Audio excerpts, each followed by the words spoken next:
بسم الله الرحمن الرحيم.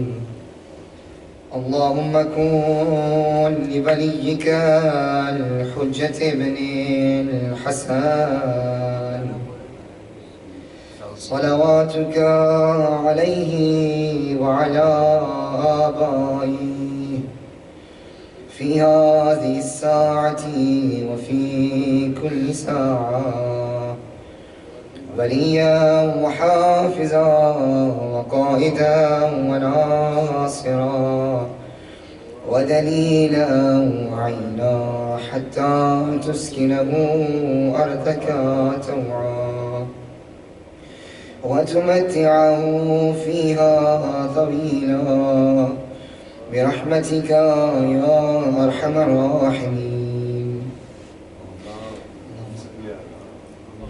بسم الله الرحمن الرحيم.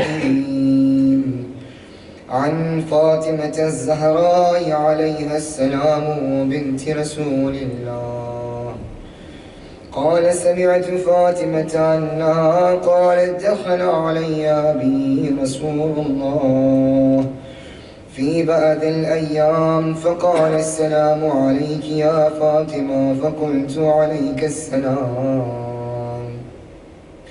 قال: إني أجد في بدني زعفا، فقلت له: أعيذك بالله يا أبتاه من الذعف. فقال: يا فاطمة ائتيني بالكساء اليماني، فغتيني به، فأتيته بالكساء اليماني فغتيته به وصرت أنظر إليه وإذا وجهه يتلألأ كأنه البدر في ليلة تمامه وكماله. فما كانت إلا ساعة وإذا بولدي الحسن قد أقبل وقال: السلام عليك يا أماه. فقلت: وعليك السلام يا قرة عيني وثمرة أفؤادي. فقال: يا أماه إني أشم عندك رائحة طيبة كأنها رائحة جدي رسول الله.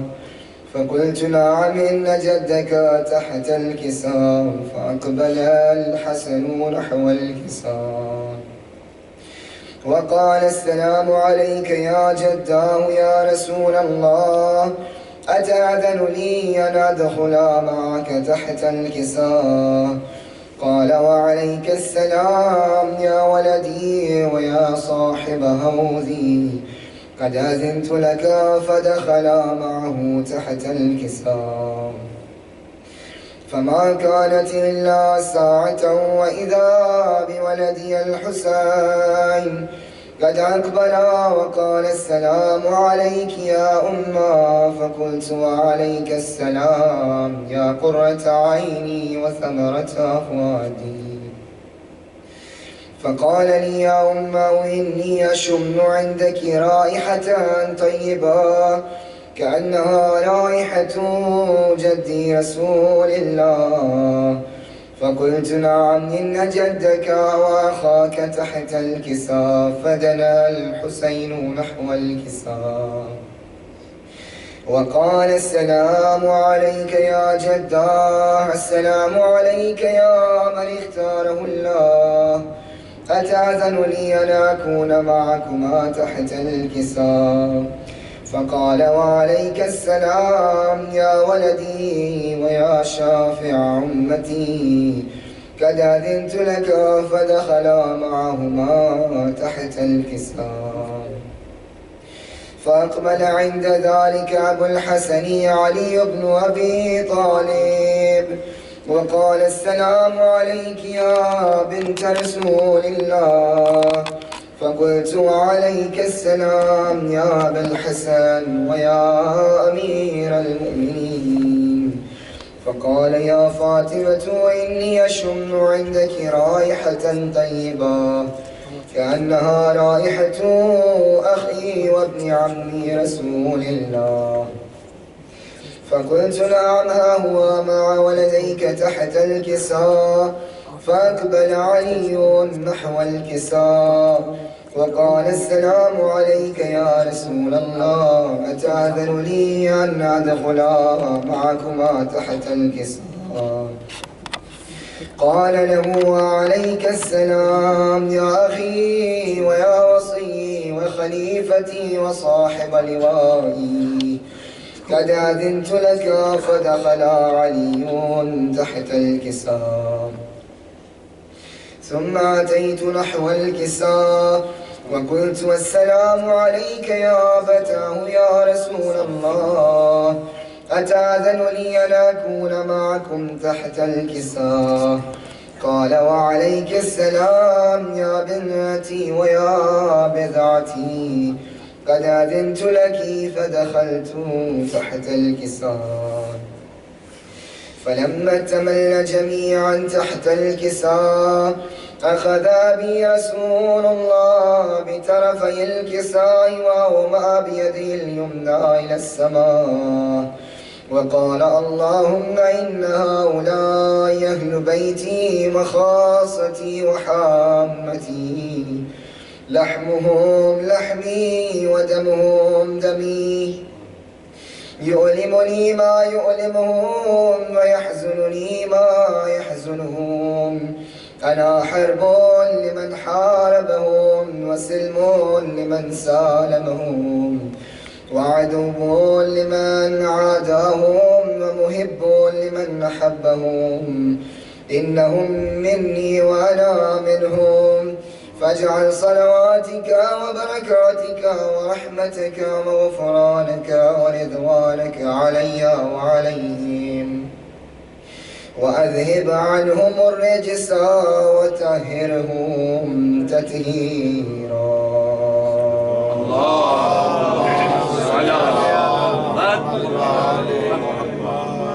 فقال الله عز وجل يا ملائكتي ويا سكان سماواتي، إني ما خلقت سماء مبنيا ولا أرضا مدحيا ولا قمرا منيرا ولا شمسا مضيئا ولا فلكا يدور ولا بحرا يجري ولا فلكا يسري، إلا في محبة هؤلاء الخمسة الذين هم تحت الكساء. فقال الأمين جبرائيل يا ربي ومن تحت الكساء؟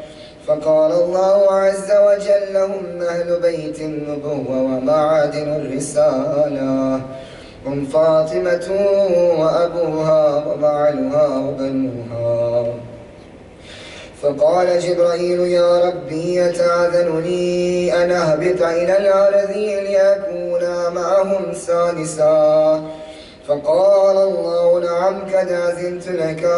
فهبط الأمين جبرائيل وقال السلام عليك يا رسول الله، العلي الأعلى يكرمك السلام ويخصك بالتحية والإكرام ويقول لك وعزتي وجلالي إني ما خلقت سماء مبنية ولا أرضا مدحيا ولا قمرا منيرا ولا شمسا مضيئا ولا فلكا يدور ولا بحرا يجري ولا فلكا يسري إلا لأجلكم ومحبتكم، وقد أذن لي أن أدخل معكم، فهل تأذن لي يا رسول الله؟ فقال رسول الله وعليك السلام يا أمير وحي الله إنه نعم قد أذنت لك. فدخل جبرائيل معنا تحت الكساء فقال لأبي إن الله قد أوحى إليكم يقول إنما يريد الله ليذهب عنكم الرجس أهل البيت ويطهركم تطهيرا.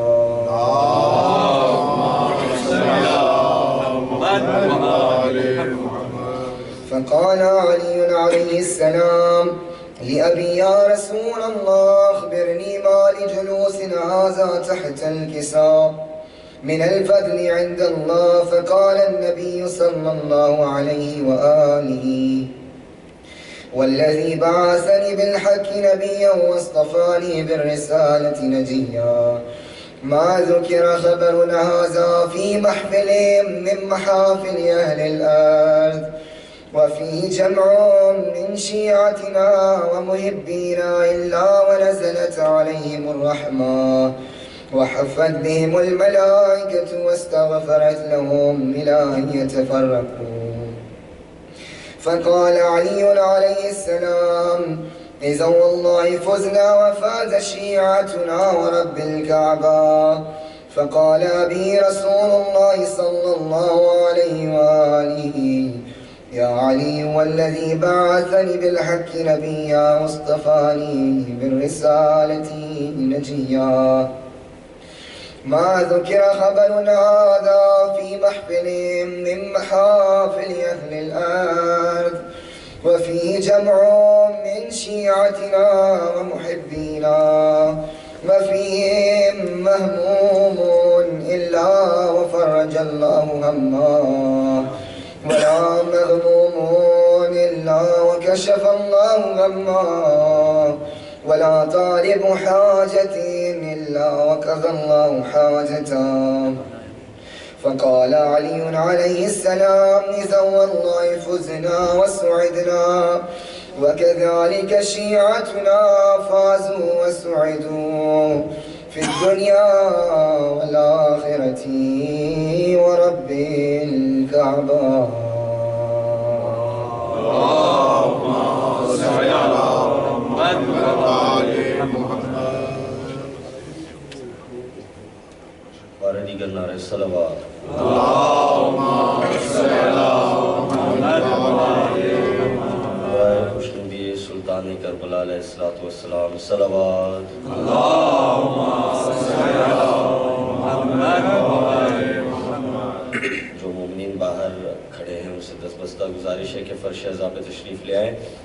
مجلس کا آغاز حدیث قصہ سے شروع ہو چکا ہے. محمد وآل محمد صلوات. اللهم صل على محمد وعلى میں گزارش کروں گا اپنے چھوٹے بھائی سید علی حسن نقوی سے کہ وہ آئیں اور بارگاہ مظلوم کربلا میں نذران عقیدت پیش کریں. محمد وآل محمد صلوات. اللهم صل على محمد وعلى محمد اور محمد وآل محمد صلوات. اللهم صل على محمد وعلى راہ حق کا بہت ہے کٹھن راستہ راستے کے لیے رہنما چاہیے. راہ حق کا بہت ہے کٹھن راستہ راستے کے لیے رہنما چاہیے.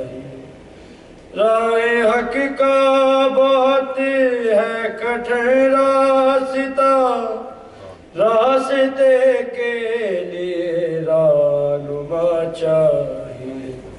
خلد کے راستوں کو ہے وہ جانتا اس ولی کا ہمیں آسرا چاہیے.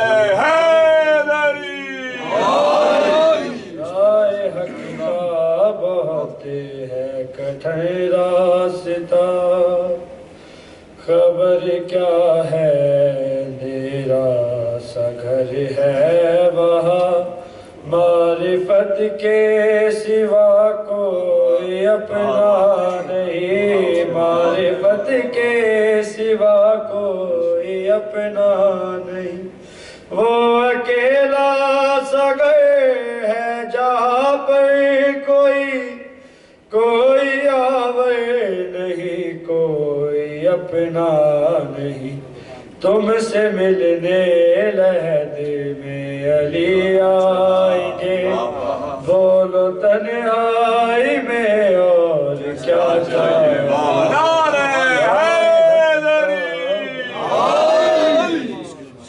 سات نسلوں میں پہلے ہے یہ جانکتی ان میں مومن تو کوئی نہیں آ رہا. ان میں مومن تو کوئی نہیں آ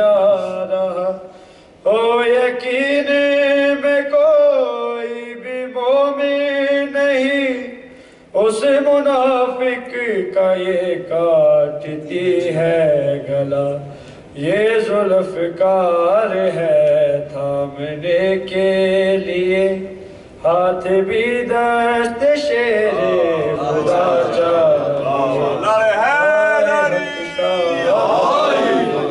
کٹھر راستہ بن محمد و آل محمد صلی اللہ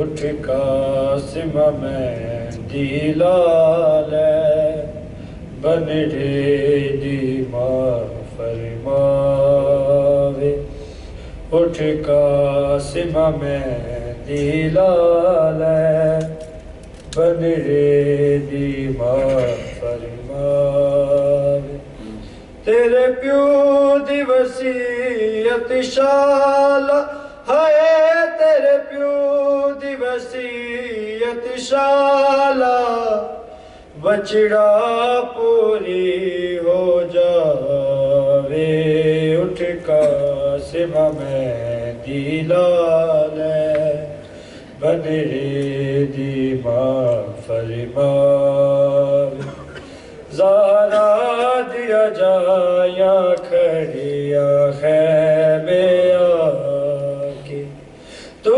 قاسم بے شک سو جائی میں دلا کے، بتا زینب نو اج کھڑے ہائے، بتا زینب نو اج کھڑے دن دسے ویدہ ڈل جاوے، اٹھ قاسم میں دیلال بن ریدی ماں فرماوے، شگنا دا گانا لے کس کی نائی، بچڑا نو سمجھی اپنی ماں پیو جائی، جو لاگ منگے نو دیوی ہے، جو لاگ منگے نو دیوی،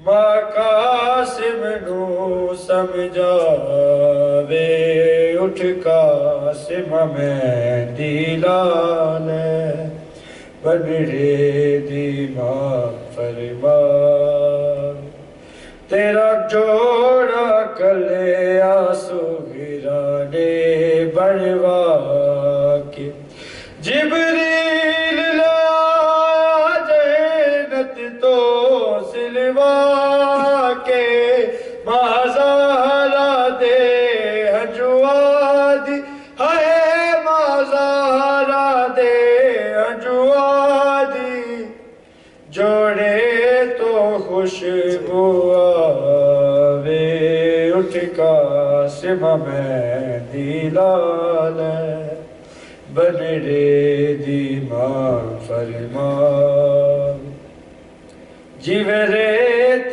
گرم تو ٹور دائے پھلوا کے، شالاش دے ٹکرے بن کے گنڈ سنبھالی، بن حسن دے ارماں والی ہے، بن حسن دے ارماں والی، ایدی کنڈ دے کول چھپاوے، اٹھ قاسم میں دیلال بن ریدی ماں فرماوے، انج کھلڑی رہت گرم تے لاش تیری، تینو خیمے وچ اڈی کے ماں اجڑی،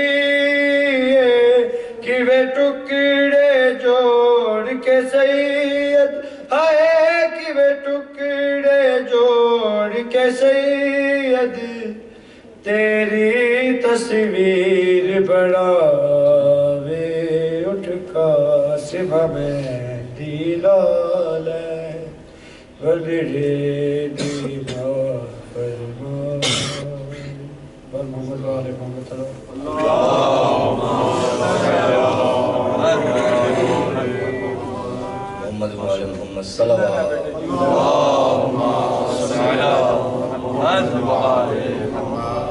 قائم آل محمد بلندر صلوات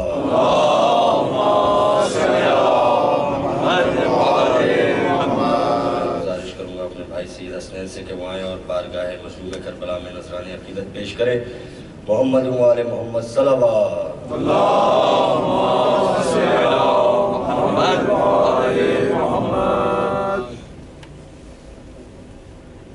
چار میں سے شہزادہ قاسم کے حوالے سے بآواز بلند صلوات.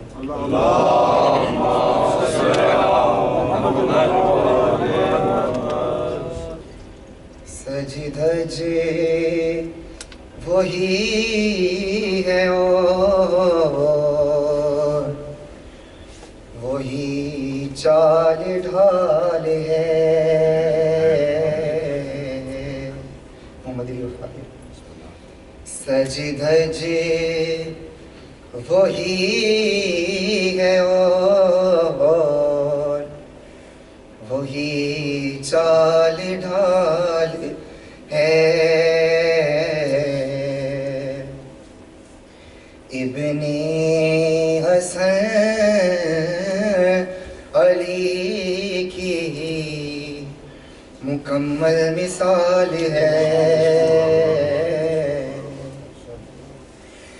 زینب نے پوچھا حال جو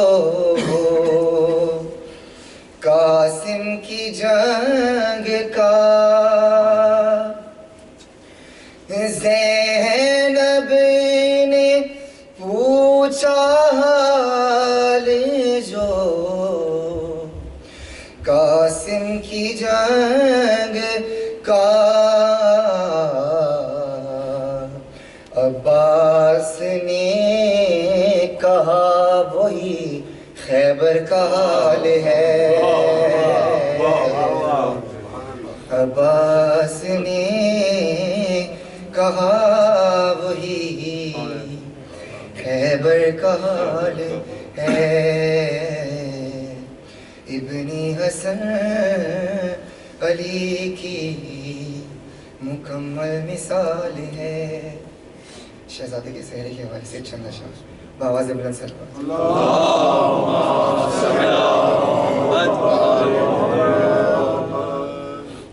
جا بجا بکھری ہے کیوں سہرے کی لڑیاں خاک پر. جا بجا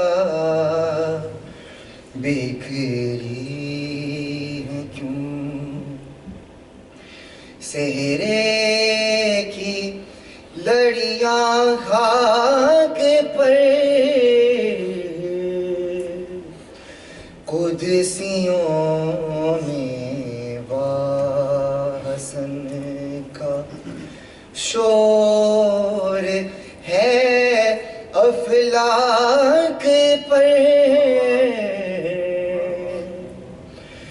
جا بجا بکھری ہے کیوں کس کے بار آتی ہے یہ کپڑے سیاہ پہنے ہوئے. کس کے بار آتی ہے یہ کپڑے سیاہ پہنے ہوئے. خون کے دھبے ہیں ہر ایک کے گریباں چاک پر. جا بجا بکھری ہے کیوں بھائی کا بیٹوں کا اس پھول سے نوشاہ کا غم بائی کا بیٹوں کا ور اس پھول سے نوشاہ کا غم کس قدر صدمی ہے مولا کہ دل نمناک پر جا بجا بکھری ہے کیوں لاش کے ٹکڑے ہیں یا کبرا کے یہ ارمان ہے لاش کے ٹکڑے ہیں یا کبرا کے یہ ارمان ہے مولا چن چن کے ہی رکھتے ہیں ردائے پاک پر جا بجا بکھری ہے کیوں سہرے کی لڑیاں خاک پر کھوتیوں میں حسن کا شور ہے افلاک پر جا بجا بکھری ہے کیوں آواز میں سے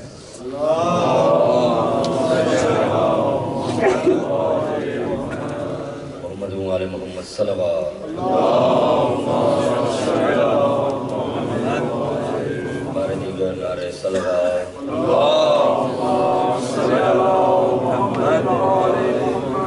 حضرات پیچھے بیٹھے ان سے گزارش ہے کہ تھوڑا تھوڑا سا آگے آ جائیں تاکہ آنے والے لوگوں محمد وآل محمد صلوات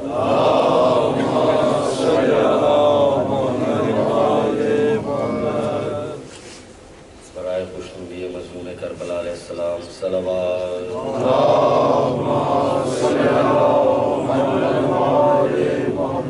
گزارش کروں گا عزیزم جناب قمر کاظمی اور ان کے بڑے بھائی توقیر کاظمی سے کہ وہ آئیں اور بارگاہ مظلوم کربلا میں راج عقیدت پیش کریں محمد وآل محمد صلوات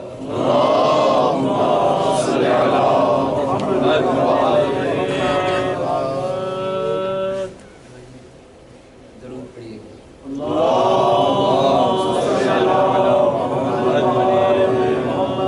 بارے دیگر سلام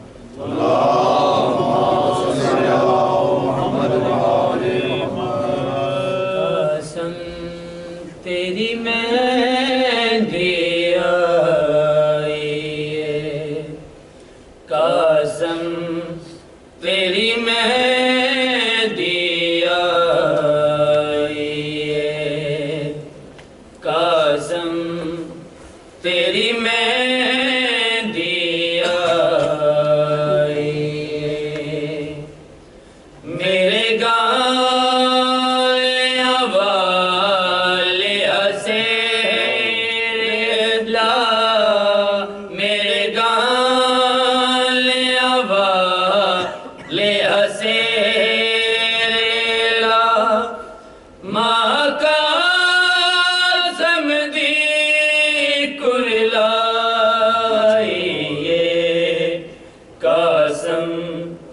تیری مہندی آئی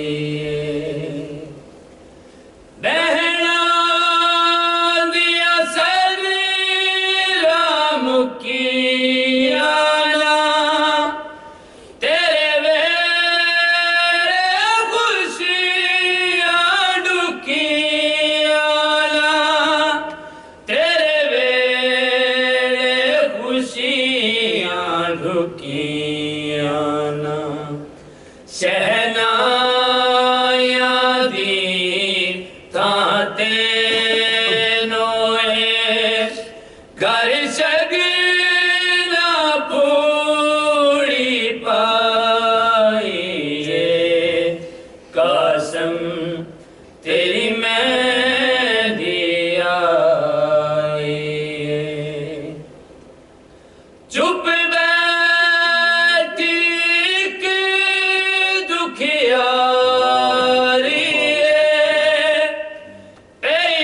پیران دی خلقت ساری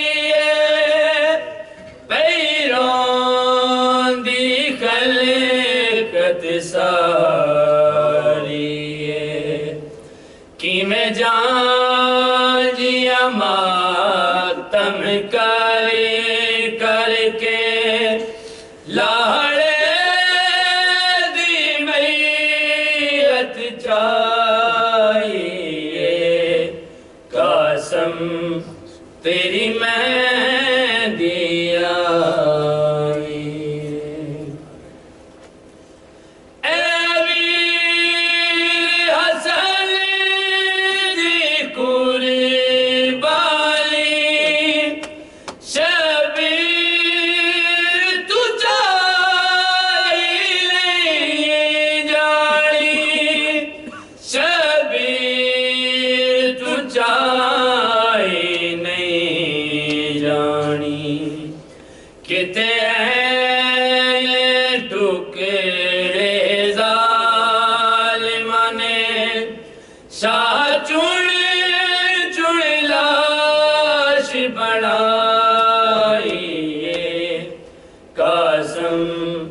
تیری میں دیا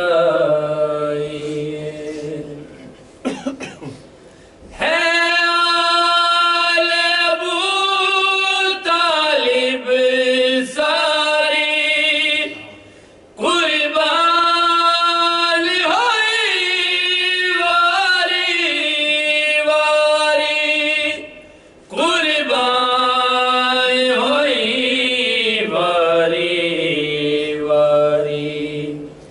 اسلام تے حرف جدوں آیا اسلام تے حرف جدوں آیا اینا دین دلاج بچائیے قسم تیری میں دیا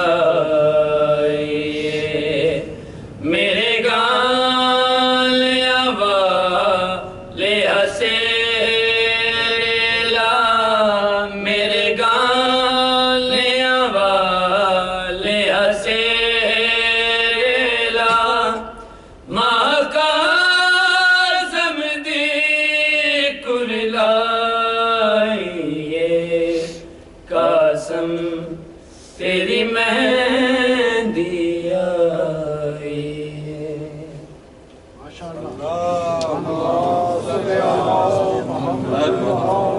محمد صلوات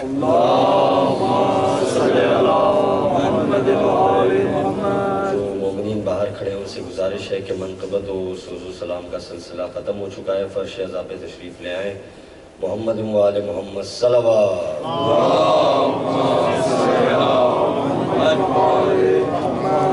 میں بلا کوئی تاخیر اپنے بڑے بھائی ذاکر اہل بیت سید علامہ قاسم عباس زیدی صاحب سے گزارش کروں گا کہ وہ آ کے رونق افروز مرحوم محمد و آل محمد صلوات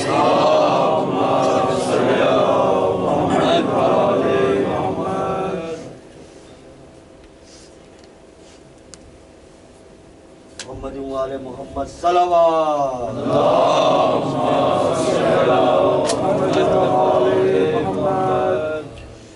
جوان دوست پیچھے تشریف فرما ہے گزارش ہے کہ تھوڑا سا آگے آگے تشریف لے آئیں مجلس کا محمد و آل محمد بلندتر صلوات اللہم صلی علی محمد و آل محمد. یہ بلندر ہے تو پھر ایک اس سے بھی بلندر صلوات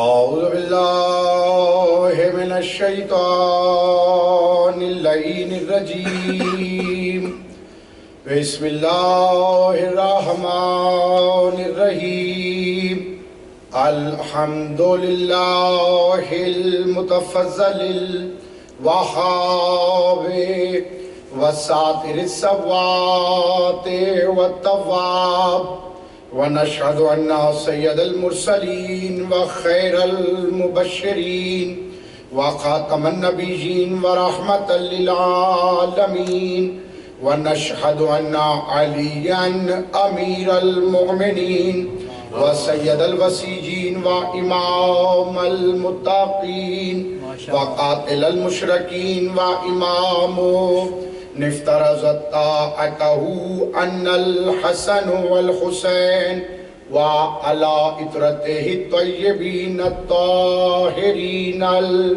المعصومين المظلومين ونشهد أن بقائم أمر الله وبقية الله خير لكم إن كنتم مؤمنين أما بعد فقد قال الله تبارك وتعالى في كتابه المجيد وفرقانه الحميد وهو أصدق القائلين وقوله الحق واصنع الفلك بأعيننا ووحينا ولا تخاطبني في الذين ظلموا وإنهم مغرقون صلوات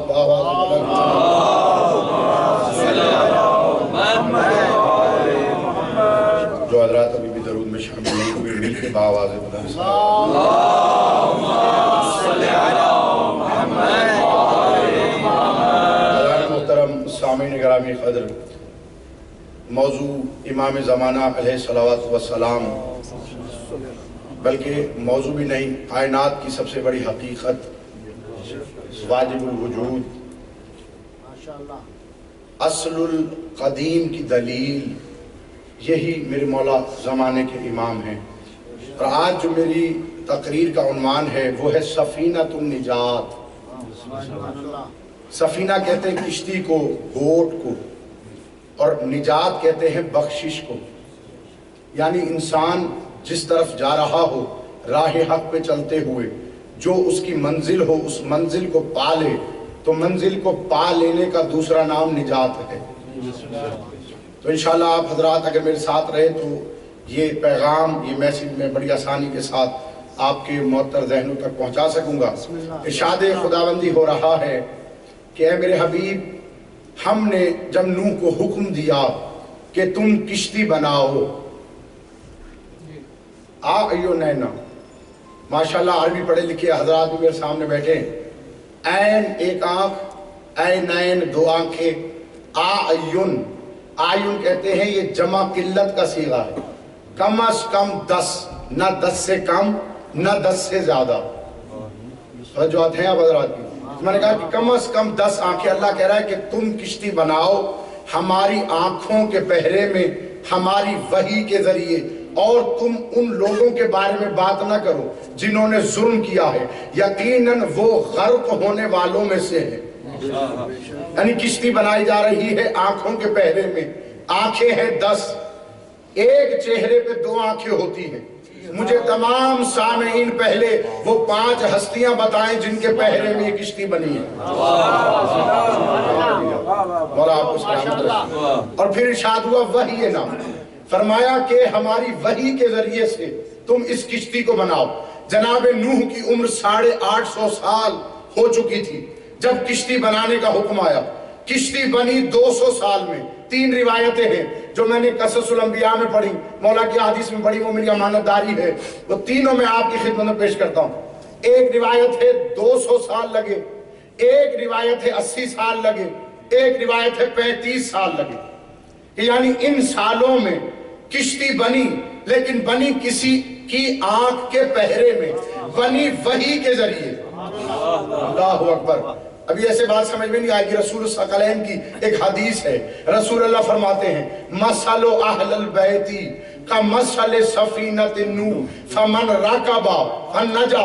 فرمایا میرے اہل بیت کی مثال نوح کی کشتی کی مانند ہے, جو بھی سوار ہو گیا وہ نجات پا گیا. جو سوار ہوا وہ نجات پا گیا. یقیناً جو پہلے آ گئے ہیں مجلس میں وہ میرے موضوع کے ساتھی ہیں, بعد والے عبادت میں شامل ہو جائیں گے, ثواب میں شامل ہو جائیں گے. میں نے بات کیا کی کشتی بنی وحی کے ذریعے, کشتی بنی کسی کی آنکھوں کے پہرے میں, بنانے والا ہے نوح. 850 سال کے بعد رسالت پہ مبعوث ہوئے, پھر وحی آنا شروع کی, کہا کہ کشتی بنواؤ. پالنے والے اکیلا کشتی بناؤں گا, ایک بندہ. اور کشتی کتنی بڑی, خدا کی قسم کتابیں پڑھیں اس میں لکھا ہے 1200 فٹ لمبی تھی, 800 فٹ چوڑی تھی, 90 فٹ اونچی تھی. یہ جو کشتی بنائی حضرت نوح نے, کیا یہ اکیلے بنائی؟ اکیلے نہیں بنائی, بلکہ اللہ نے وحی کی نوح سے کہ تیری قوم ہے تو لالچی, ان سے کہو کہ تم میرے ساتھ مل کے کشتی بناؤ. جو بھی کشتی بنانے کے لیے آئے گا اور وہ کسی لکڑی کو یا بڑے بڑے لکڑیوں کے ٹکڑوں کو چیرے گا یا اس میں سے جو کچھ کھرچے گا وہ سونے اور چاندی میں تقسیم ہو جائے گا. میں نے جملہ کہہ دیا. یہ حدیث غور کر کے رکھیے گا اپنے ذہنوں کے. میں نے حدیث کیا پڑھی ہے کہ میرے اہل بیت کی مثال کشتی نوح کی مانند ہے, جو سوار ہو گیا وہ نجات پا گیا. جو کشتی وحی کے ذریعے بنتی ہے, اس کا مطلب ہے اس کی کھرچن سونے چاندی میں بدل جاتی ہے. اس کی کھرچن کیا ہوتی ہے؟ سونے چاندی میں بدل جاتی ہے. اب اگر اس کی یہی مثال اہل بیت میں موجود ہے, پھر تو وہ اصل اہل بیت ہیں, ورنہ وہ اصل اہل بیت ہی نہیں. میرے چھٹے امام کا دور ہے, ایک صحابی آیا مولا کی خدمت میں, ہر سال آیا کرتا تھا. جب بھی ہر سال جاتا, اس کی زوجہ کہتی تم ہر سال اپنے امام کی زیارت کے لیے جاتے ہو, کبھی امام نے تمہیں کچھ عطا نہیں کیا. اس سال جب زیارت کے لیے آیا, مولا نے خلاف معمول کہا کہ زیارت کر لی ہے, جلدی سے جاؤ, ایک تھال لے کر آؤ, آفتابہ لے کر آؤ. مولا کیوں؟ فرمایا ہمارا وضو کروا. اب جو مولا کا وضو کرایا, ادھر وضو کرتے جاتے ہیں, مولا کے ہاتھوں سے جو پانی مس ہو کے گرتا ہے, مولا نے کہا غور سے دیکھ. جب غور سے دیکھا تو وہ پانی نہیں تھا, ہیرے جواہرات تھے.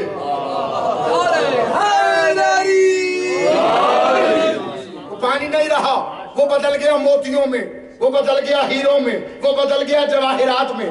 تو جو پانی امام سے ٹچ ہو کے گر رہا ہے وہ ان شے میں بدل رہا, اور ادھر سے کشتی نوح کی جو بھی لکڑی کی کھرچن ہے وہ سونے چاندی میں بدل رہی ہے. اس کا مطلب ہے جس کے اندر یہ مثال پائی جا رہی ہے وہی اہل بیت ہے. اور کشتی کیسے بن رہی ہے؟ وحی کے ذریعے سے. نوح کون ہے؟ نوح ہے جو میرے رسول کے پسینے سے خلق ہوا. نوح کون ہے؟ جو خاموش ہے, ان کی نظر میں نہیں خلق ہوا پسینے سے. سارے بولو یار, مجلس میں آتے ہو سننے کے لیے سر جھکا کے نہ بیٹھا کرو. ہاں, پھر اگر سر جھکا کے بیٹھو گے تو مطلب میں کچھ اور سمجھوں گا. اور محمد و آل محمد بلندتر صلوات.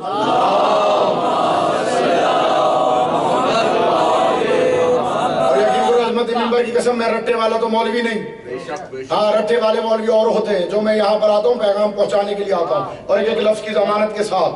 جو کوئی حوالہ مانگتا ہے, دلیلیں موجود ہیں, حوالے مانگے لوگوں کو اگلے دن فوراً حوالے دیتا ہوں.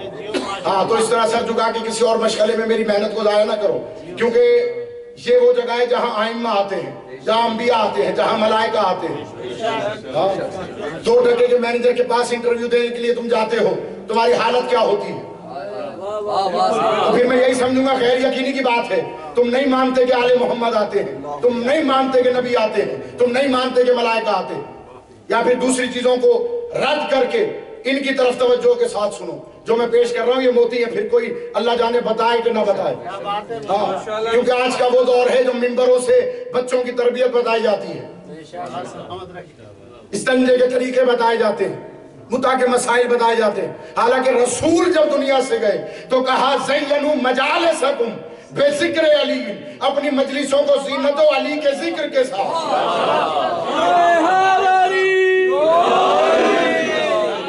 بات ہو رہی ہے حضرت نوح کی کشتی بنی وحی کے ذریعے سے، تو اب اہل بیت وہی ہوں گے جو وحی کے ذریعے بنے ہوں، سقیفہ میں نہ بنے ہوں۔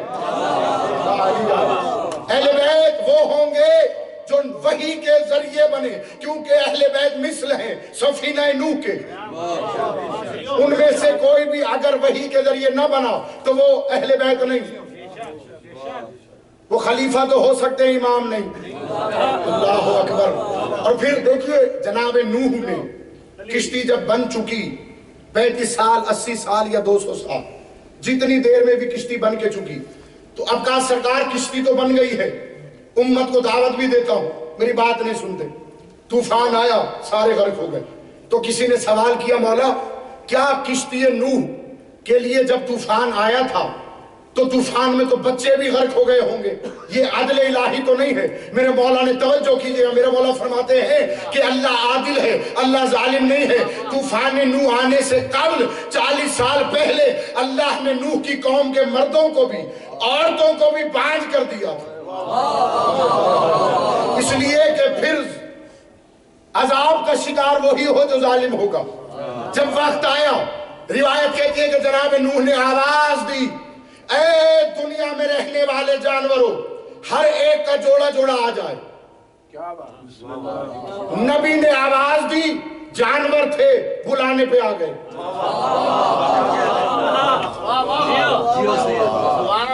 جانور تھے، پرندے تھے، نبی نے بلایا آ گئے۔ روایت کہتی ہے کہ ہر جانور آیا، ادھر سے خنزیر کا جوڑا بھی چلا۔ خنزیر کی مادہ نے کہا ارے ہم تو نجس ہیں، بلانے والا نبی ہے، پاکیزہ ہے۔ ادھر سے جو مؤنث تھی اس نے پکار کے کہا بے شک نجس العین ہے لیکن بلایا نبی نے ہے۔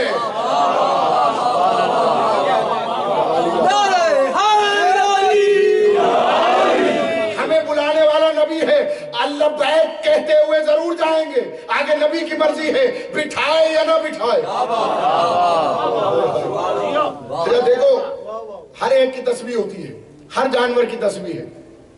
خنزیر تسبیح کرتا ہے اللہ کی، کہتا ہے حمد ہے اس اللہ کی جس نے مجھے خنزیر بنایا، یا کتا کی تسبیح ہے یہ، معذرت کتے کی تسبیح کیا کہ حمد ہے اس اللہ کی جس نے مجھے کتا بنایا، خنزیر نہیں بنایا۔ آگے سے خنزیر تسبیح کرتا ہے، حمد ہے اس اللہ کی جس نے مجھے خنزیر بنایا، علی کا دشمن نہیں بنایا۔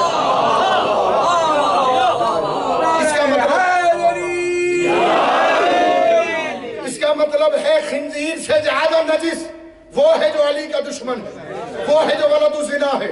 ایک موقع پر یہی قصہ سورہ نوح پڑھ رہا تھا مولا کے صحابی، جلدی سے قرآن اٹھا کے مولا کی خدمت میں آیا، کہا مولا یہ بتائیے کہ جب حضرت نوح نے سب کو بلا لیا تھا، سارے آ گئے تھے، کوئی تو ایسی ہستی بھی ہوگی جو کشتی نوح میں سوار نہ ہوئی۔ مولا نے ایک مرتبہ مسکرا کے فرمایا کشتی نوح میں ہر کوئی سوار ہوا سوائے حرامی کے، سوائے حرامی کے ہر کوئی سوار ہو گیا۔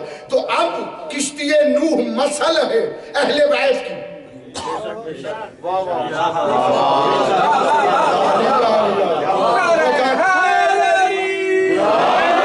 دوستو میرے بھائیوں، کشتی نوح مثل ہے اہل بیت کی۔ تو کشتی کے اندر سب سوار ہو سکتے ہیں، ولد الزنا نہیں۔ تو آؤ ذرا اہل بیت کو بھی دیکھتے ہیں، مولا کی بارگاہ میں بھی آتے ہیں کہ مولا کی بارگاہ لگی ہوئی تھی، ایک شخص نے جناب ابراہیم کی دعا قرآن سے تلاوت کی اور کہا پالنے والے مولا اگر یہ بندہ چاہتا، حضرت ابراہیم چاہتے تو کہہ دیتے کہ جتنے بھی لوگ ہیں ان سب کو ظالم نہ بنا، سب کو میرا پیروکار بنا دے۔ میرے مولا نے ٹیک چھوڑی، ٹیک چھوڑنے کے بعد کہا کہ اے اللہ کے خلیل پر اعتراض کرنے والے، اللہ کے خلیل کو حرامیوں سے کیا لینا دینا۔ اس لیے اہل بیت کی بزم میں، اہل بیت جو سفینہ نوح کی مثل ہے اس میں حرامی سوار نہیں ہو سکتا، اس میں سب سوار ہو۔ اور دیکھیے بات تو حقیقت ہے، اور حقیقت وہی ہوتی ہے جو کعبے کی چھت کے کھڑے ہو کے بھی پڑھی جائے۔ پڑھو قصص الانبیاء، مولا کی حدیثیں ہیں، میڈیا کا زمانہ ہے، اس کے اندر جب جناب نوح کے واقعات پڑھیں گے تو مولا فرماتے ہیں کشتی نوح میں شیطان بھی سوار ہو گیا، بڑی مشکل منزل ہے، میں اس پر لے آیا ہوں آپ کو۔ کشتی نوح میں شیطان بھی سوار ہوا، لیکن سوار بڑے ٹرک سے ہوا۔ جب خچر کو سوار کرانے لگے تو روایت کہتی ہے، مولا فرماتے شیطان خچر کے نیچے چھپ گیا اور جناب نوح نے خچر کو بلایا تو خچر چل نہیں رہا تھا شیطان کے سبب سے، تو جناب نوح کے دہن سے یہ جملہ نکلا، شیطان کہیں کا داخل ہو، تو شیطان بھی اس کے ساتھ داخل ہو گیا، شیطان داخل ہو گیا، کشتی کے پھاٹک بند ہو گئے۔ اب آیا طوفان، جب طوفان آیا ہے توجہ رہے، کشتی نوح اوپر اٹھنا شروع ہوئی، تو جب کشتی نوح اوپر اٹھنا شروع ہوئی تو اللہ نے جبرائیل سے کہا تھا کہ نوح کو بتا دینا جب طوفان کے زیادہ ہچکولے آئیں تو 1000 مرتبہ درود پڑھے، 1000 مرتبہ درود پڑھے تو کشتی کے جتنے ہچکولے ہوں گے، عذاب کا جتنا پریشر ہوگا وہ کم ہو جائے گا، اور کشتی کے اندر جتنے رہنے والے ہیں وہ امن سے رہیں گے۔ ایک مقام پہ میں نے یہ پڑھا کہ کشتی کے اندر 90 کمرے بنائے تھے حضرت نوح نے، 90 رومز کشتی کے اندر تھے، اور ہر کشتی کے اندر جانور سوار تھے۔ حضرت نوح کو یہ ڈر ہوا کہ جانور سوار ہیں سارے، جانوروں کی جبلت ہے جو درندے ہیں وہ کہیں معصوم دوسرے جانوروں کو نہ کھا جائیں، کیونکہ جانور بھی کئی قسم کے ہوتے ہیں، پرندے بھی کئی قسم کے ہوتے ہیں، بعض پرندے ہوتے ہیں وہ گوشت کھاتے ہیں، بعض پرندے دانہ چگتے ہیں، بعض جانور گوشت کھاتے ہیں، بعض جانور گھاس کھاتے ہیں، تو یہ تو ہے جانوروں کی جبلت۔ اب جناب نوح پریشان ہوئے، پہلے یہ بات ختم کر لوں پھر آگے آتا ہوں۔ جب کشتی نے ہچکولے کھائے تو اللہ کے نبی پریشان ہوئے، اب 1000 مرتبہ درود کون پڑھے؟ 1000 مرتبہ درود چھوڑا، اور 1000 مرتبہ درود چھوڑ کے جناب نوح نے صرف یہ پڑھا، بسم اللہ مجراہا و مرساہا، مجراہا و مرساہا، اس کا مطلب یہ ہے بسم اللہ کی مدد سے کشتی رکے اور بسم اللہ کی مدد سے چلے۔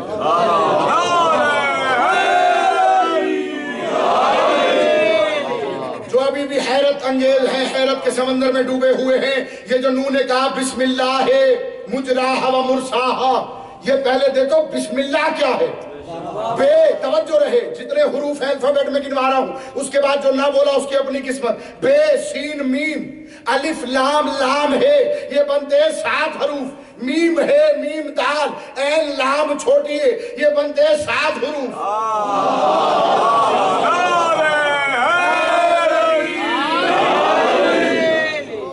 یعنی جب طوفان بڑا کشتی نے ہچکولے کھائے تو اللہ کے نبی نے پکار کے کہا کشتی محمد و علی کی مدد سے رکے، محمد و علی کی مدد سے چلے۔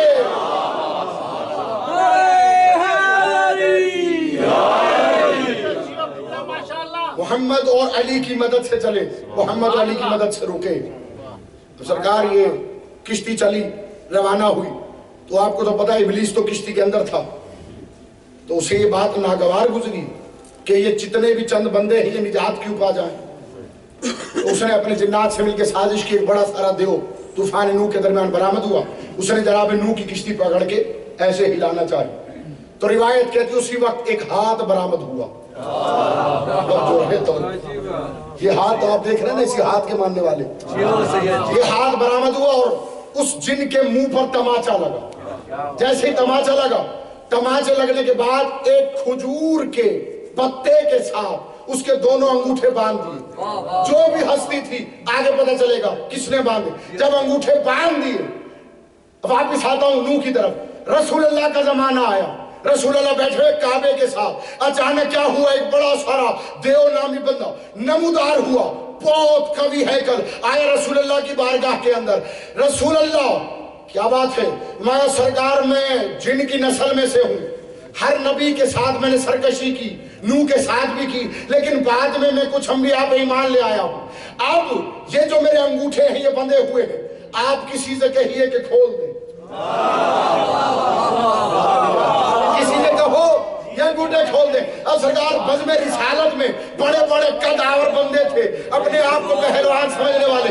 ایک بندہ اٹھا، اس نے کہا سرکار یہ تو کوئی بڑی بات نہیں، کھجور کا پتا ہے بھی کھولے دیتے ہیں۔ اٹھے، کھجور کے پتے میں انگلی ڈالو، پتہ ہی نہیں ٹوٹتا.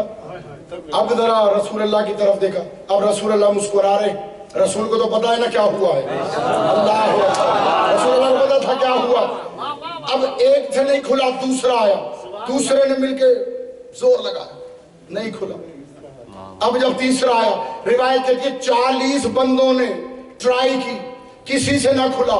روایت میں کینچی بھی لائی گئی, مخراج بھی کارآمد نہ ہوئی. تو ایک مرتبہ رسول اللہ کے چہرے پر مسکراہٹ آئی. فرمایا بندو اپنے ہاتھوں سے اس کی گروہ کو کھولنے والوں, پہلے یہ تو جان لو گرہ لگائی کس نے ہے, اور بھائی جس سے اللہ کے ہاتھ باندھے اسے کھولے دو.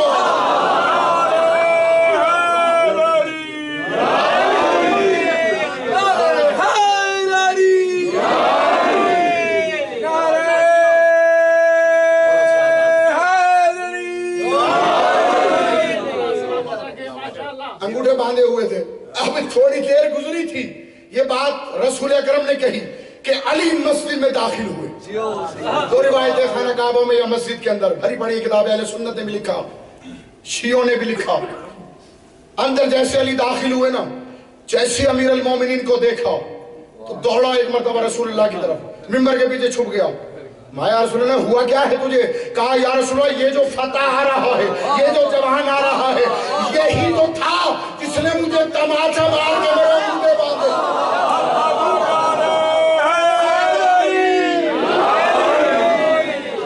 اب وہاں پہ جتنے بھی کھڑے تھے, وہ حیرت کی منزل ہے, وہ دیکھ رہے ہیں کہ علی آ گئے, یہ بھی کوئی رسول کی چال ہوگی.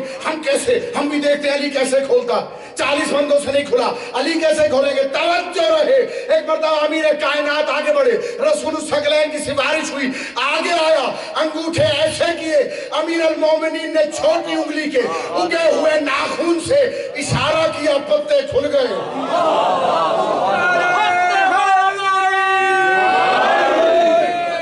میرے مولا نے اشارہ کیا ایسے, پتے ٹوٹے. سلامت رکھے یا علی. مولا سلامت رکھے آپ کو, مولا سلامت رکھے. جو علی کے فضائل سن کے برداشت کر لیتے ہو, ان کے لیے خوشخبری ہے. خدا کی قسم میرے مولا کا فرمان, جو ہمارے فضائل سن کے مسکرا دیتا ہے اس کی ماں کو سلام.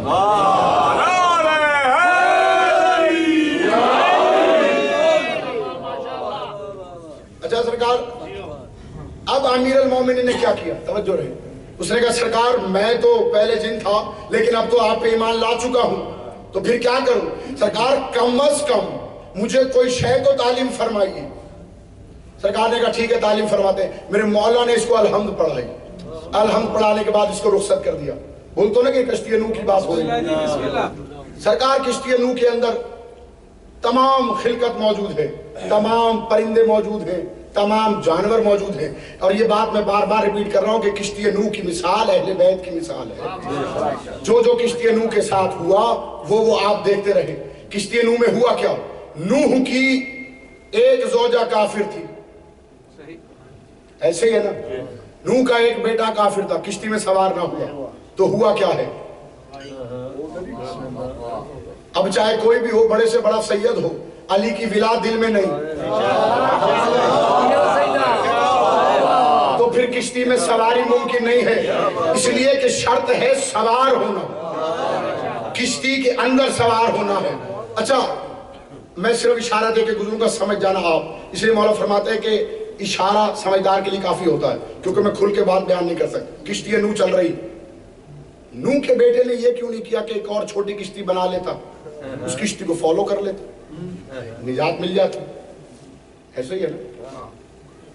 یا کوئی کشتی کے ساتھ جیسے آپ دیکھتے ہیں سیف گارڈ ہوتے ہیں, چھوٹی چھوٹی کشتیاں ہوتی ہیں, وہ لگا لیتے. جب طوفان آتا کسی کو ڈر لگتا اسے اتار دیتے, کہا بس اس کشتی کو فالو کرو, چلتے رہنا تو نجات مل جائے گی. آج کل یہی ہو رہا ہے, ہر ایک نے چھوٹی چھوٹی کشتیاں بنا لی اور یہ کہتے ہیں ہماری کشتی میں سوار ہو جاؤ, فالو ہم اہل بیت کو کریں گے. کبھی اس چکر میں نہ آنا خدا کی قسم, کیونکہ شرط یہ ہے جو اس کشتی میں سوار ہوگا نجات اس کی ہوگی.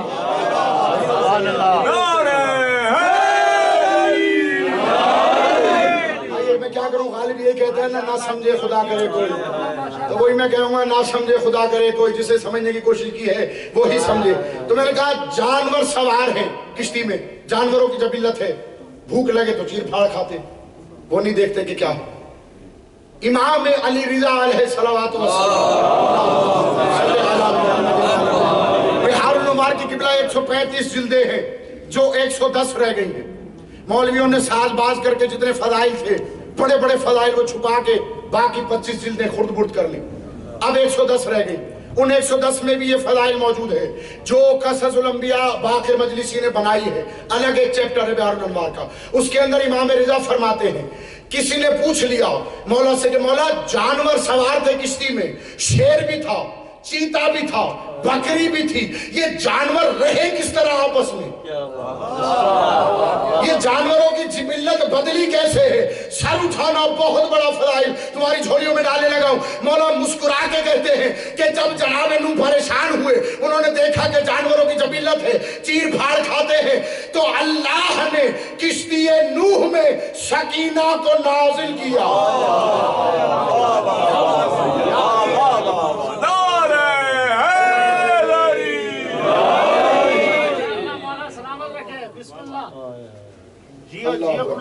محمد آل محمد صلوات.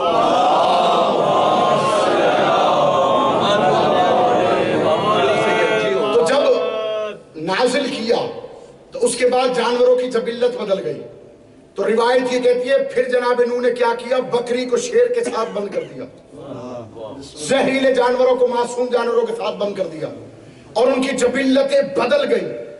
بکری کو شیر کچھ نہیں کہتا تھا, دوسرے جانوروں کو, زہریلے جانور کسی اور کو کچھ نہیں کہتے تھے, کیونکہ اہل بیت مثل ہے سفینہ نوح کی. جناب علی سے لے کر امام حسن عسکری تک کسی نے بھی یہ جبروتیت اور اتنی شہنشاہیت کا مظاہرہ زمین پہ کیا نہیں, اس لیے کہ بظاہر حکومت ملی نہیں. جب جناب قائم نے آنا ہے, مولا نے مسکرا کے فرمایا کہ تمہارے بچے کھلونوں سے نہیں کھیلیں گے بلکہ تمہارے بچوں کے کھلونے سانپ ہوں گے. تمہارے بچے سانپ اور بچھوؤں سے کھیلیں گے, تمہارے بچے جانور, بڑے بڑے خونخوار جانوروں کے اوپر سواری کریں گے. ایک مرتبہ پوچھنے والے نے کہا مولا یہ کیسے ہو سکتا ہے کہ خونخوار جانور بچوں کو کچھ نہ کہیں, زہریلے جانور بچوں کو کچھ نہ کہیں؟ تو میرے مولا فرماتے ہیں کہ جیسے ہی قائم کے نالین نے زمین کو چھونا ہے فطرت بدل جائے گی.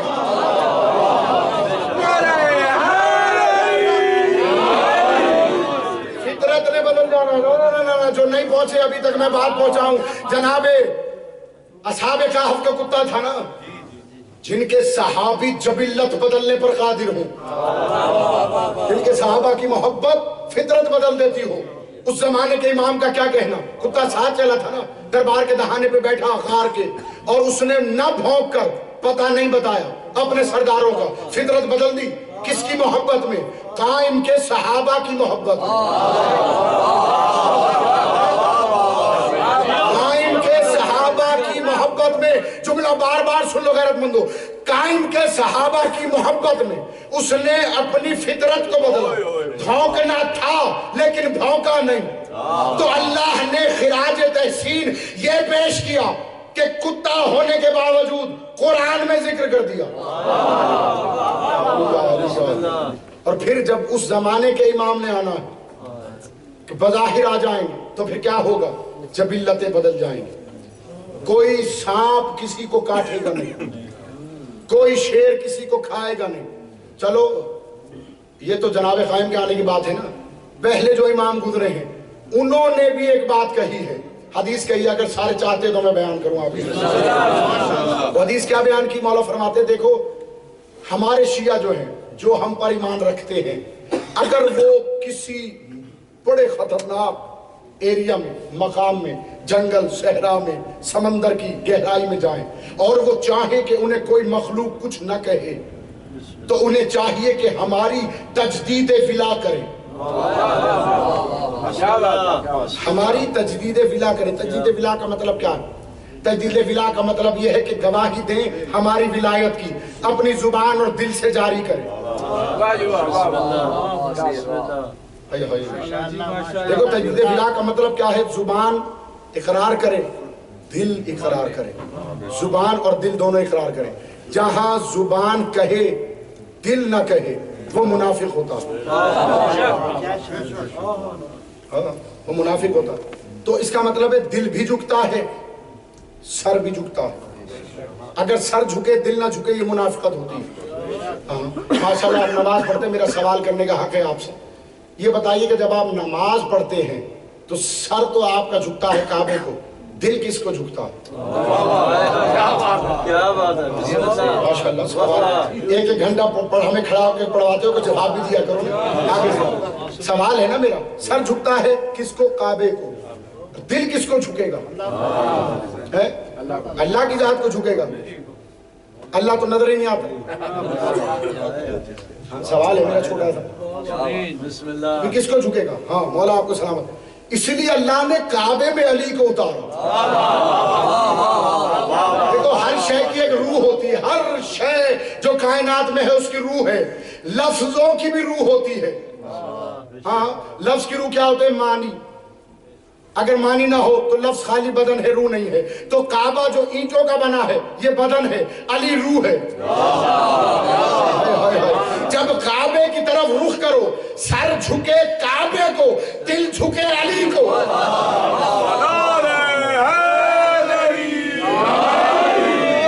سر کعبے کو جھکے، دل علی کو جھکے، تو یہ ہوتی ہے نماز۔ اس کے علاوہ جس کا سر جھکے دل نہ جھکے یہ منافقت ہوتی ہے۔ بھائی اچھا دیکھو، جب امام آئیں گے نا مولا کے سامنے تو کوئی چکر بازی جھوٹ تو چلتا نہیں، ایسا ہی ہے نا۔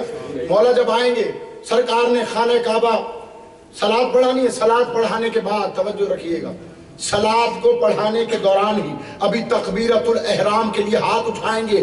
ہاتھ اٹھاتے ہی مولا نے ہاتھ نیچے کرنے ہیں، صف پچھلی 8ویں یا 9ویں صف میں کھڑے ہوئے بندے کے لیے حکم دیں گے، اس کی گردن مار دو، ہماری ذات میں شک کر رہا ہے،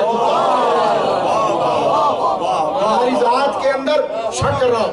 اور ہر معصوم کے دور میں عمل پہ سزا ملی ہے، امام کے دور میں سوچ پہ سزا ملے گی۔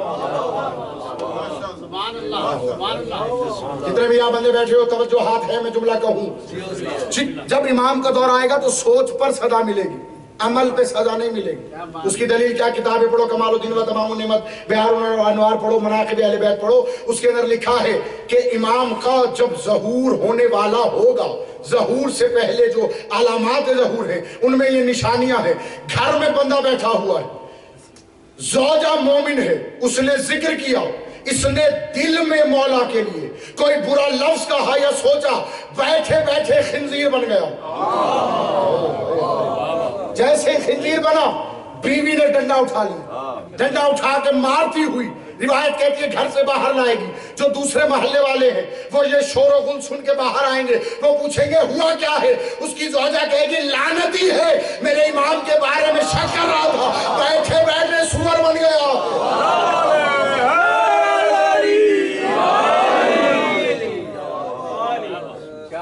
ایسے مولا کے دور میں اور بیٹھے بیٹھے کوئی ریچھ بن جائے گا، کوئی کتا بن جائے گا۔ ہاں تو میں نے تو پلان سوچا ہوا، آپ نے سوچا ہوا ہو کہ نہ ہو؟ ہاں بھائی پلان کیا ہوگا، میری بھی بات سن لیں۔ اس لیے خدا کی قسم قرآن کی آیتیں کہتی ہیں کہ جس طرح کافروں نے مومنین کے ساتھ تمسخر کیا تو جناب قائم آئیں گے، مومن بھی کافروں کے ساتھ تمسخر کریں گے۔ وہی ایک بات آپ کے دلوں تک پہنچا کے میں آگے جانا چاہتا ہوں کہ کچھ بنیں گے ریچھ، کچھ بنیں گے کتے۔ چلو ہم بھی کتے اور ریچھ کی لڑائی کرو، آگے دیکھیں گے، ہم بھی دیکھیں گے لڑتے کیسے، کیونکہ انہوں نے تمسخر اڑایا مومنین کا، ہم بھی ان کا تمسخر اڑائیں گے۔ کیونکہ جب قائم کا حکومت ہوگا، جناب قائم کی رعایا، مولا کی حکومت کے اندر جو جو کام کرنے، یہ تو آپ ایسے سن رہے جیسے پریشانی کے عالم میں نہیں سنتے۔ آخری بندے تک میری نظر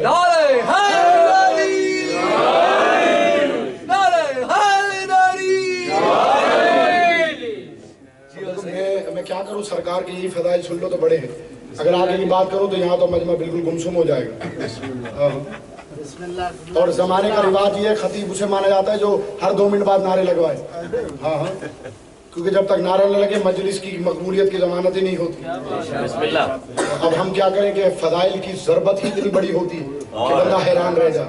چلو ٹھیک ہے، جس شہزادے کی آج آمد ہے، جس شہزادے کا آج آپ نے تابوت نکالنا ہے، 2-4 باتیں اس کے ذہن میں ہو جائیں کشتی نوح کی بات بھی کرتے چلو، وحی کے ذریعے سے کشتی بنی ہے، ٹھیک ہے نا. اہل بیت وہی ہے، میرے جملے سنیے گا جو بعد میں آئیں. وحی کے ذریعے سے کشتی بنی ہے تو اہل بیت کشتی کے مثل ہیں، تو اہل بیت بھی وہی ہوں گے جو وحی کے ذریعے بنے اور جو کسی کی آنکھوں کے پہرے میں بنے. اللہ کہتا ہے ان کے بارے میں تو بات ہی نہ کرو جنہوں نے ظلم کیا، وہ کشتی میں سوار ہی نہیں ہوں گے. تو ظالم کون ہے؟ آؤ ذرا قرآن سے نہ پوچھے کہ ظالم کون ہے. آج کل روش یہ چل پڑی ہے کہ مولا کی ولایت کی بات جہاں آتی ہے بندے پریشان ہوتے ہیں، کہتے بھائی یہ علی ولی اللہ معاذ اللہ ثم معاذ اللہ. یہ کہا جاتا ہے علی ولی اللہ کی جو شہادت ہے یہ معاذ اللہ فتنہ گری کرتی ہے، فتنہ و فساد ہے. جب میں نے مولا سے پوچھا کہ یہ ظالم اور اظلم کون ہوتے ہیں تو قرآن نے مجھے آواز دے گا فمن اظلم ممن کتم شہادت عنده من اللہ. فرمایا اس سے بڑا اظلم کون ہے جو اس شہادت کو جھٹلائے جو اللہ کے پاس سے آئی ہے.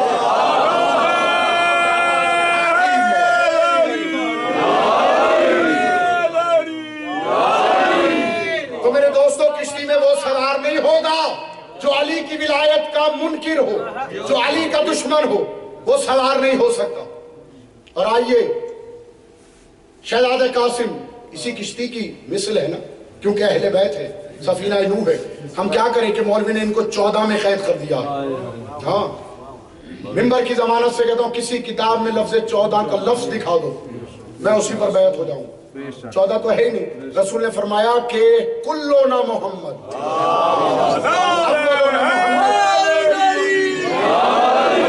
محمد و اوسطنا محمد و آخرنا محمد و کلونا محمد. ان کا اب اگر علی اصغر بھی ہے تو وہ محمد ہے، اگر وہ عباس بھی ہے تو محمد ہے. ہاں ان کو عورت مرد کی قید میں کرنے والوں ان کی اگر زینب بھی ہے تو محمد ہے. یہ معرفت کی باتیں ہیں. اب دیکھو سرکار ہے، سورہ توبہ کی ایک آیت ہے، ابھی ہم راستے میں ذکر کر رہے تھے اس آیت کے بارے میں. انوار القلوب کتاب کا نام ہے. شہزادہ مدینے سے باہر آئے، ایک مقام پر رکے. ابن القبا امیر المومنین سے بڑے سوال کرتا تھا، مولا سے سوالات کرتا، سوالات کا سلسلہ جاری رہتا تھا. اس نے دیکھا کہ 5 سال کا شہزادہ مدینے سے باہر کھڑے تو یہ آیا اور سورہ توبہ کی تلاوت کی. سورہ توبہ کی تلاوت کیا کی کہ وہ لوگ جو اعمال کرتے ہیں ان پر اللہ گواہ ہے، محمد گواہ ہے اور مومنین گواہ ہے. اس نے شہزادے سے پوچھا کیونکہ آپ بھی اہل بیت میں سے ہیں، یہ بتائیے کہ یہ مومنین کون ہیں؟ اللہ اور محمد کو تو میں جان گیا کہ وہ ہر جگہ موجود ہیں، مگر مومنین یہ کون ہے؟ شہزادے نے مسکرا کے پوچھا یہ بتاؤ کہ مومنین کو تم کیا کہتے ہو؟ کہا میں تو سارے مسلمانوں کو مومنین میں مانتا ہوں. سارے مسلمان جتنے بھی ہیں ان سب کو مومنین میں مانتا ہوں. فرمایا کہ مومنین تو وہ ہوتے ہیں کہ تو یہاں بیٹھا ہے اور تیری زوجہ تیرے گھر بیٹھی ہے، وہ اس کے ساتھ بھی موجود ہوں، یہاں بھی موجود ہوں، تیرے اعمال کے بھی گواہ ہوں اور تیری زوجہ کے اعمال کے بھی گواہ ہوں. اس نے کہا یہ کیسے ممکن ہے، میں نہیں مانتا. ایک مرتبہ شہزادہ قاسم کے چہرے پر جلال آیا. فرمایا اے ابن القبا زیادہ حد سے نہ بڑھ، اپنی دائیں جانب دیکھ. اب جو ابن القبا نے دائیں جانب دیکھا نظر انتہا تک شہزادہ قاسم نظر آیا. کہا بائیں طرف دیکھ، بائیں طرف دیکھا شہزادہ قاسم نظر آئے. سامنے دیکھ شہزادہ قاسم نظر آئے. پیچھے دیکھ شہزادہ قاسم نظر آئے. حیران ہو کے چکرا گیا. تو ایک مرتبہ شہزادہ قاسم نے جملہ کہا پہلے تو قاسم کو سمجھ بعد میں حسن اور علی تک.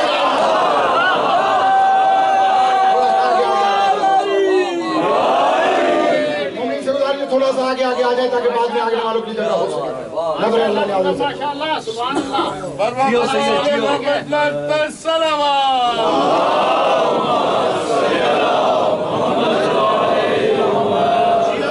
جیو ماشاءاللہ. مولا آپ کو سلامت رکھے. اچھا یہ جو کشتی نوح بنی ہے، میں واپس موضوع کی طرف آتا ہوں. کشتی نوح بنی اس کے لیے 200 سال لگے یا 80 سال یا 35 سال. یہ بنی کیسے؟ روایت کہتی ہے کہ جناب نوح امت سے بڑے اکتا گئے تھے. اکتانے کے بعد دعا کی کہ پالنے والے عذاب بھیج ان کے اوپر. تو روایت کہتی ہے کہ 7ویں آسمان سے ملائکہ نازل ہوئے. انہوں نے کہا کہ جناب نوح ہم آپ سے گزارش کرنے آئے فرمایا کہ آپ اللہ کے ملائکہ ہو، بتاؤ کیا گزارش ہے؟ کہا سرکار ہر آسمان سے دوسرے آسمان کا رستہ 500 سال نوری سال کی موٹائی کے برابر ہے، اور ہم سورج طلوع ہوا اب غروب ہو رہا ہے تو آپ تک پہنچے صرف یہ پیغام لے کے کہ اپنی امت پر عذاب نازل نہ کروائیں۔ تو پھر کیا کروں؟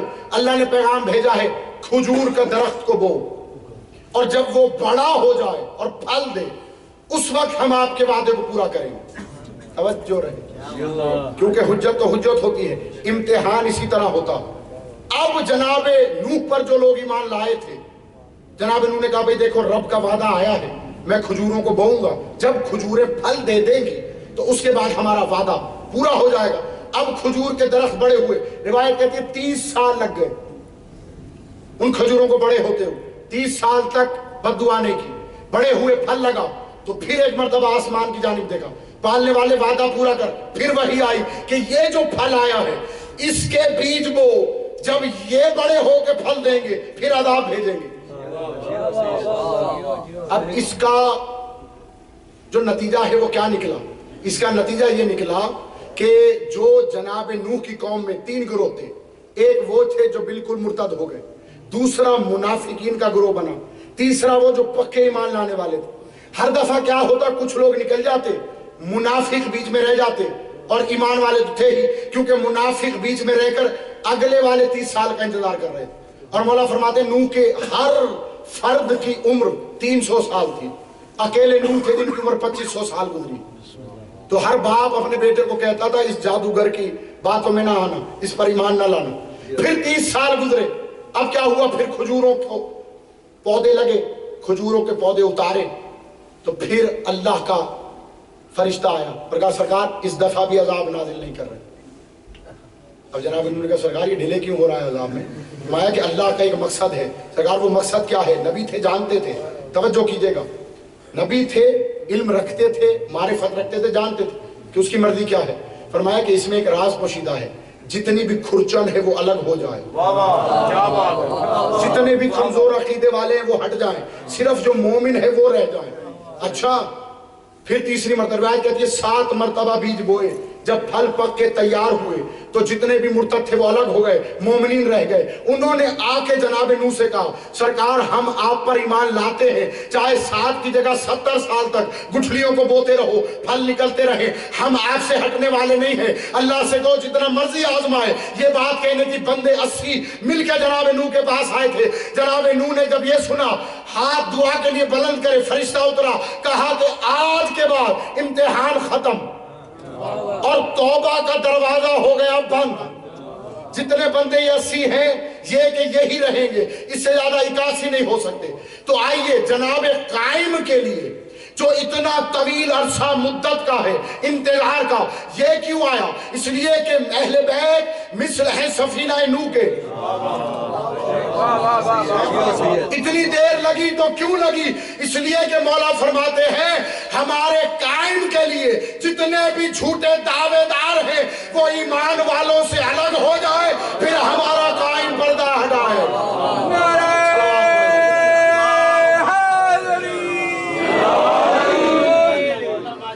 مولا آپ کو سلامت رکھے۔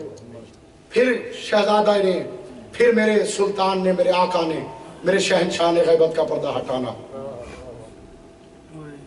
رونے والو یہی امام آج تک خون کے آنسو رو رہا ہے۔ اجرکم اللہ، آج تک لہو کے آنسو۔ پڑھیے مولا کی زیارت الہیہ، مولا فرماتے ہیں میرے جد مظلوم میں آج بھی آپ کے لہو کے آنسو رو رہا ہوں۔ جس نے 40 سال لہو کے آنسو روئے، جب اس کا ذکر ہوتا ہے تو آپ دھاڑے مار مار کے روتے ہیں۔ اور یہ میرے زمانے کا امام جب سے غیبت کبریٰ میں ہے لہو کے آنسو رو رہا ہے۔ آج جس شہزادے کا ذکر ہے، کربلا میں اس کا صحرا لٹا، کربلا میں اس کی مہندی لٹی۔ رونے والوں ابھی شہزادہ قاسم جب دنیا میں تشریف لائے، عاشور کا دن آیا، ابھی بہت چھوٹے تھے، سارا دن گزر گیا، شہزادے نے پانی نہیں پیا، بہت چھوٹا سا۔ ایک مرتبہ شہزادی نے فروا ہاتھوں میں اٹھا کے اس مرجھائے ہوئے پھول کو امام حسن کے قریب لے کر آئے۔ میرے مولا نے شہزادی کے چہرے کو دیکھا، دیکھنے کے بعد کہا شہزادی آج آپ پریشان لگ رہی۔ بی بی نے فرمایا پریشان کیوں نہ ہوں، میرے لخت جگر نے صبح سے پانی بھی نہیں پیا۔ تو ایک مرتبہ میرے مولا حسن کی آنکھوں سے آنسو جاری ہوئے اور کہا بی بی میرے قاسم نے پانی اس لیے نہیں پیا کہ آج ہی کا دن ہوگا، 61 ہجری ہوگی، اس کا چچا بھی پیاسا ہوگا، یہ بھی پیاسا ہوگا۔ اچھا مولا، یہ سن کے بی بی نے رونا شروع کر دیا۔ جب بی بی روئیں تو امام حسن نے ان کا حوصلہ بڑھاتے ہوئے کہا بی بی آپ اس قدر گریہ نہ فرمائیں، اس لیے کہ قاسم 7 برس کا ہوگا، لیکن حسین کا وہ شہزادہ جو 6 ماہ کا ہوگا وہ بھی اس جنگ میں قربان ہو جائے گا۔ اجر و قبل اللہ۔ رونے والوں شہزادے کی بات سنی، شہزادی روتی رہی، قاسم کو پروان چڑھاتی رہی۔ آ گیا کربلا کا دن، عاشورہ کا دن آ گیا۔ روایت کہتی ہے کہ عاشورے کی رات کو ہر خیمے کے اندر ہر شہید کسی نہ کسی سے مخاطب تھا۔ ایک خیمے کے اندر قمر بنی ہاشم، حسین کی آنکھوں کا نور اور یہ حسن کا یتیم، تینوں اکٹھے ایک دوسرے کی منت کر رہے تھے۔ جناب عباس کہتے ہیں علی اکبر کل تمہارے جانے سے پہلے میں جاؤں گا، اس لیے کہ تم میرے بھائی کی آنکھوں کا نور ہو، اگر تم چلے گئے تو شبیر کی آنکھوں کا نور چلا جائے گا۔ رونے والے اکبر قدموں پہ گر کے کہتے ہیں چچا کل پہلے مجھے جانے دینا، اس لیے کہ آپ کو میرے بابا کی کمر کا زور ہو، اگر آپ چلے گئے تو میرے بابا کی کمر میں خم آ جائے گا۔ رونے والوں دونوں شہزادوں کی بات سنی۔ ایک مرتبہ حسن کا یتیم آگے بڑھا، دونوں کے قدموں پہ ہاتھ رکھ کے کہا کہ چچا عباس، بھائی علی اکبر، نہ تو جا نہ تم جانا، اس لیے کہ تمہارے جانے سے میرے چچا کی کمر ٹوٹ جائے گی، تمہارے جانے سے ارے بھائی علی اکبر میرے چچا کی آنکھوں کا نور چلا جائے گا، ارے میں تو حسن کا یتیم ہوں، نہ میرے جانے سے کسی کی آنکھوں کا نور جائے گا، نہ میرے جانے سے کسی کی کمر میں خم پڑے گا۔ رونے والے یہ جملے حسین کے دل پہ بجلی کی طرح گرے۔ ایک مرتبہ حسین خیمے میں داخل ہوئے، قاسم کو اٹھایا، سینے سے لگایا، کہا قاسم واللہ حسن کی قسم علی اکبر کے جانے سے میرا ایک گھر اجڑتا ہے، عباس کے جانے سے میرا ایک گھر اجڑتا ہے، مگر قاسم تیرے جانے سے میرے 2 گھر اجڑتے ہیں۔ میرے بھائی حسن کی نشانی میری بیٹی کے سر کا تاج ہے۔ اجرکم اللہ، اجرکم اللہ۔ رونے والوں شہزادیوں میں فروا کی کمائی ہے جو آج کے دن لٹی ہے۔ شہزادے قاسم آئے خیمے کے اندر، جناب ام فروا نے دیکھا ابھی قاسم زندہ ہے۔ ہونے والوں جملے یہی ہے، شہزادی نے رو کے کہا عالم جلال میں قاسم ابھی تک زندہ ہو۔ شہزادہ قاسم جلدی سے باہر آئے، میرے مولا مظلوم کربلا کی طرف بڑھے۔ روایت کہتی ہے مولا مصلی پر بیٹھے ہوئے تھے، شہزادہ قاسم تھوڑی دیر کھڑے رہے، اس کے بعد ایک مرتبہ جب امام حسین نے سلام پڑھا، شہزادہ قریب آیا، السلام علیکہ یا اماں، چچا میرا سلام ہو۔ کہا جلدی سے قاسم میرے قریب آؤ، سینے سے لگایا، جناب قاسم کو پیار کیا، اب آ کے بند کھولے، سینے کو چوما۔ رونے والوں جب سینے کو حسین چوم رہے تھے، ایک مرتبہ شہزادہ قاسم نے پوچھا چچا میں ایک سوال کرنا چاہتا ہوں۔ کہا بیٹا سوال کرو۔ کہا چچا اتنا بتا دیجئے کہ کیا کل شہید ہونے والوں میں میرا نام بھی لکھا ہے کہ نہیں ہے؟ رونے والوں سوال کرنا تھا۔ حسین نے دھاڑے مار کے رونا شروع کیا۔ حسین کہتے ہیں قاسم تو پجا، تیرے بھائی علی اصغر کا نام بھی مرنے والوں میں لکھا ہے۔ رونے والوں علی اصغر کا نام آیا۔ ایک مرتبہ شہزادہ قاسم کا ہاشمی خون جلال میں آیا، شہزادہ اٹھا، ایک مرتبہ جلال کے عالم میں سینے کو پھلایا۔ رونے والوں جملہ سنو گے، غیرت ہاشمی کا جملہ سنو گے۔ شہزادہ قاسم نے جملہ کہا چچا کیا یہ لعین فوج ہمارے خیموں میں داخل ہو جائے گی؟ ارے علی اصغر تو چل کے میدان میں جا نہیں سکتا، یہ آپ نے جملہ کیا کہا؟ رونے والوں ایک مرتبہ ہاشمی غیرت پہ پیار آیا، حسین نے منہ چوم کے کہا ارے قاسم تیری زندگی میں کسی کی جرت کیا ہے جو خیمے میں آ جائے؟ ارے یہ وہ وقت ہوگا جب عباس شانے کٹا چکا ہوگا، جب حسین کے گلے پر خنجر چل چکا ہوگا۔ رونے والوں روایت کہتی ہے حسین نے قاسم کو سینے سے لگایا، اس قدر روئے حسین، اس قدر روئے قاسم، دونوں غش کر گئے۔ تھوڑی دیر کے بعد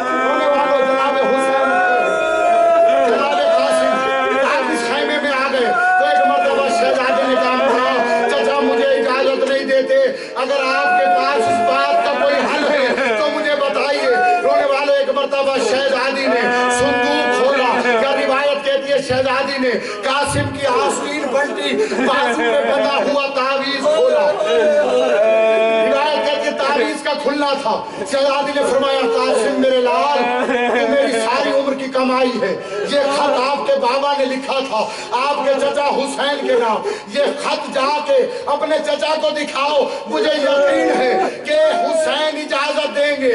رونے والوں قاسم نے کہا ماں میں بارہا چچا کی بارگاہ میں گیا مگر مجھے اجازت نہیں ملی، اگر آپ میرے ساتھ چلے تو ایک مرتبہ شہزادی نے برقع سر پہ رکھا، حسین کے خیمے کی طرف چلی۔ رونے والوں باب الہوائی جس کے علم بناتے ہو، ایک مرتبہ بدن میں لرزہ آیا، جلدی سے حسین کے خیمے میں گئے، کہتے آقا قیامت آ گئی۔ کہا پاس کیا ہوا؟ کہا ساری زندگی ہم جس کے دروازے پہ جاتے آج وہ ان پہ سروا قاسم کو پکڑے ہوئے ہمارے خیمے میں آ رہی ہے۔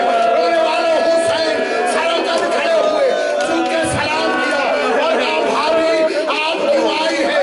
ارے بھابھی مجھے بلا لیا ہوتا۔ رونے والوں کہا ارے حسین میرے قاسم کو اجازت دو۔ رونے والوں اجازت ملی ہے۔ روایت کہتی ہے حسین نے سوار کرایا، جناب قاسم میدان میں آئے، ارجو کو فنار کیا، ساتوں بیٹوں کو فنار کیا۔ روایت کہتی ہے شہزادے کو ایک لعین نے پشت سے نیزہ مارا۔